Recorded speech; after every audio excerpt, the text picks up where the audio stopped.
Assalamualaikum and good evening to Madam Suhaiza and to all my friends.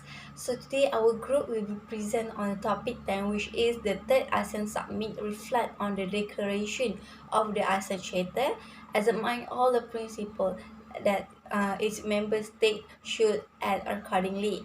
So my name is Nurul Nabiha binti Azman and I will briefly explain on what we are going to present for this presentation. Um, in this presentation, we will briefly explain um, on the definition and introduction of ASEAN Summit, and we will go through to the principle of the ASEAN Charter, and the last one we will conclude this presentation with the conclusion. Assalamualaikum. My name is Nurul Nabia binti Azman. I will continue this presentation with the definition of the ASEAN Summit and the 30 ASEAN Summit. The ASEAN Summit is the annual meeting for the economic, political, and security and social culture advancement of Southeast Asia country of the Association of Southeast Asia People ASEAN.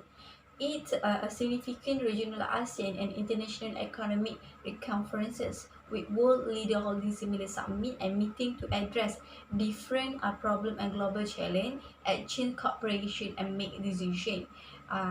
Basically, the ASEAN summit is the place where the highest management of the country meeting to make a decision, to discuss on the diplomatic or anything related to the country.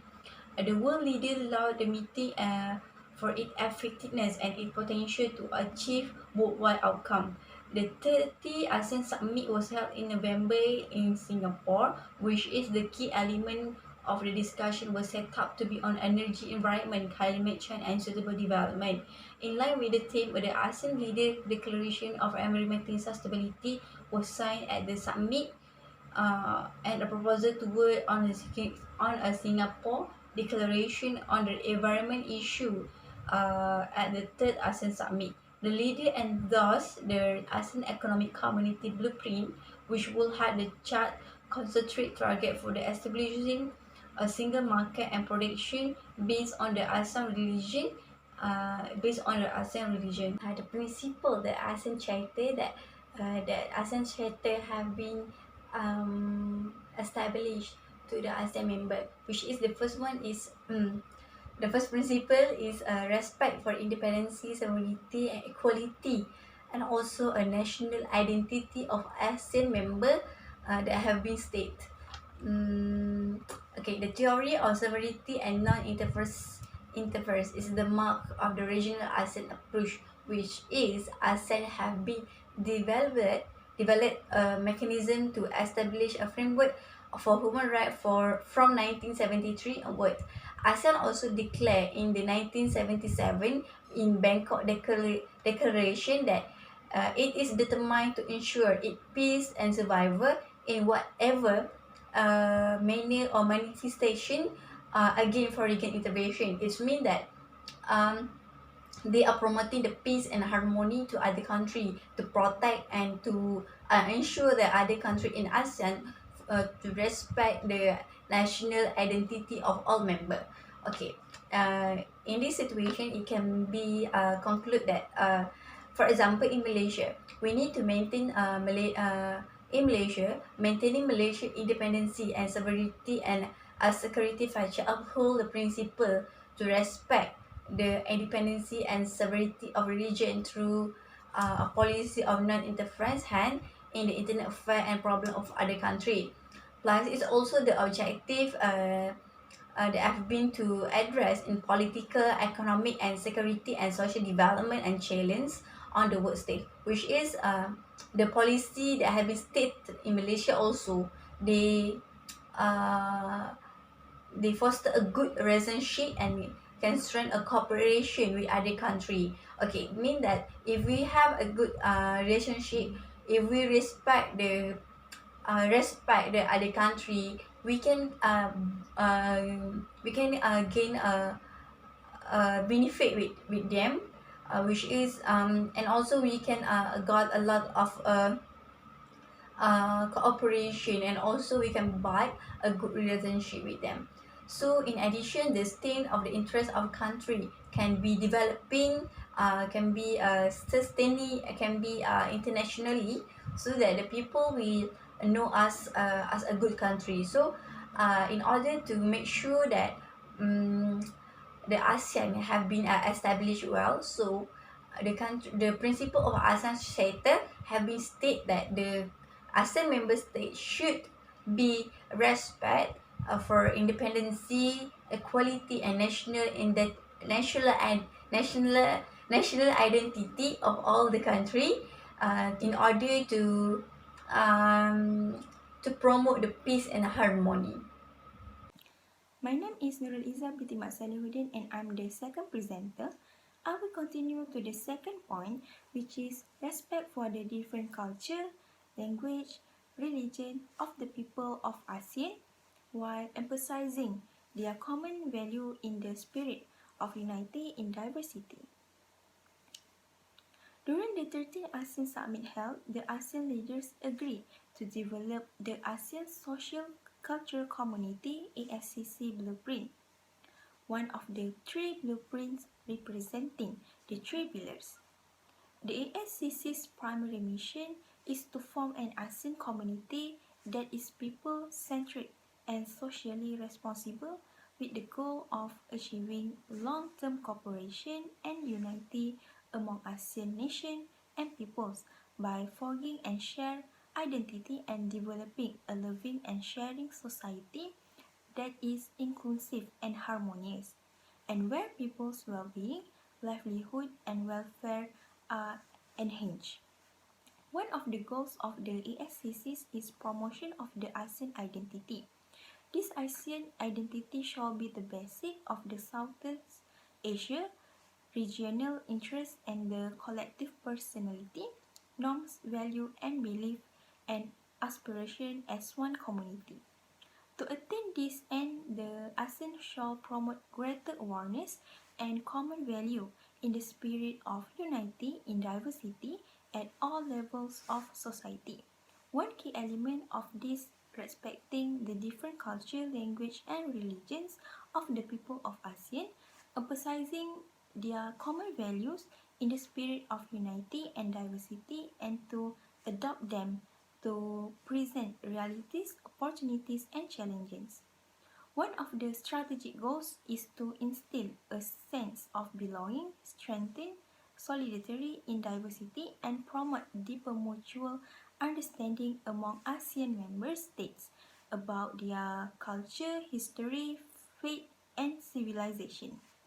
This can be accomplished by promoting greater understanding and also harmony among ASEAN peoples through interfaith dialogue, and to ensure its continuity to exchange awareness and understanding of the people about the unique history of the region and the cultural similarities and differences between and among ASEAN member states, as well as to protect the distinctiveness of ASEAN culture heritage as a whole. It seems that the main goal of this integration is economic, not society or culture. Although the economic community attach great importance to and prepares to implement its plan, because there are an important factor in the integration of ASEAN, certain social, cultural, and political issues must be resolved. From a political point of view, there are political turmoil issues in many ASEAN countries. Political legitimacy, corruption, and other issues, to name just a few. From a social-cultural perspective, there are problems related to poverty and unequal distribution of wealth, and human trafficking actually exacerbates social unrest. There are also issues about cultural differences, especially in religious and cultural costume. The question now is how we should deal with all these problems, because these problems are actually more fundamental than economic problems. The cultural diversity and different identity in Southeast Asia must constitute obstacle and may also be the source of this fusion power. This is the real challenge of ASEAN integration, how to make this cultural diversity a focus, the key framework of ASEAN integration. Lastly, ASEAN member states will reinforce their collaboration to protect and encourage the diversity of their culture in accordance with their respective international obligations in order to recognize and appreciate cultural diversity and will ensure that their cultural diversity is used in order to achieve the creation of the ASEAN community. Culture as a way of achieving an ASEAN society that cares and shares. ASEAN members states will use culture to improve the well-being and health of their communities as they work to create a loving and sharing society. This involves using culture as an important component for recovery in the aftermath of national and man-made disaster as well as other crisis situations affecting the ASEAN region. That's all from me. I will pass the next point to Roland. Good morning, my name is Bisrolo Biseli and I will present the third point of principle of ASEAN Charter. The third point of principle of ASEAN Charter is reliance on peaceful settlement of disputes. Reliance on peaceful settlement of dispute is one of the principles that ASEAN and its member states should act in accordance. Historically, international law has been regarded by the international community as a means to ensure the establishment and the maintenance of world peace and security. The preservation of international peace and security has always been the main purpose of the international law. Since the cause of wars and violence is always a dispute between states, therefore, dispute must be solved from the perspective of peace and security. Method and procedure for the peaceful settlement of dispute have been made available in the international law. The diplomatic method of dispute settlement are negotiation, mediation, conciliation, and good office. Firstly, negotiation is a method where people settle difference by compromising or reaching an agreement while avoiding conflict and dispute. In any disagreement, individuals understandably aim to achieve the best possible outcome for their position. However, the principle of fairness, seeking mutual benefit, and maintaining a relationship are the keys to a successful outcome. It can be applied to all kinds of disputes such as political, legal, or technical. Based on Article 3 of Protocol to the ASEAN Charter on Dispute Settlement Mechanisms, the parties to the dispute are encouraged at every stage of a dispute to make every effort to reach mutually agreed solution to the dispute. Where a mutually agreed solution is reached, it shall be notified to the Secretary General of ASEAN and other member states. Furthermore, the second method is mediation. Mediation is the use of an independent, impartial, and respected party called the mediator in settlement of dispute. Unlike an arbitrator, a mediator has no legal power to force acceptance of his or her decision but relies on persuasion to reach an agreement. For an example, two members of ASEAN states solve their dispute by sending the mediator. Parties to mediation are typically ready to work mutually toward a resolution. Next, the third method is conciliation. Conciliation is a process of settling a dispute by referring it to a specially constituted people whose task is to elucidate the facts and suggest proposal for a settlement to the parties concerned. They are called conciliator. However, the proposal of conciliation, same like the proposal of mediator, have no binding force on the parties who are free to reject or accept them. The conciliator investigates the facts of the dispute and suggests the terms of the settlement.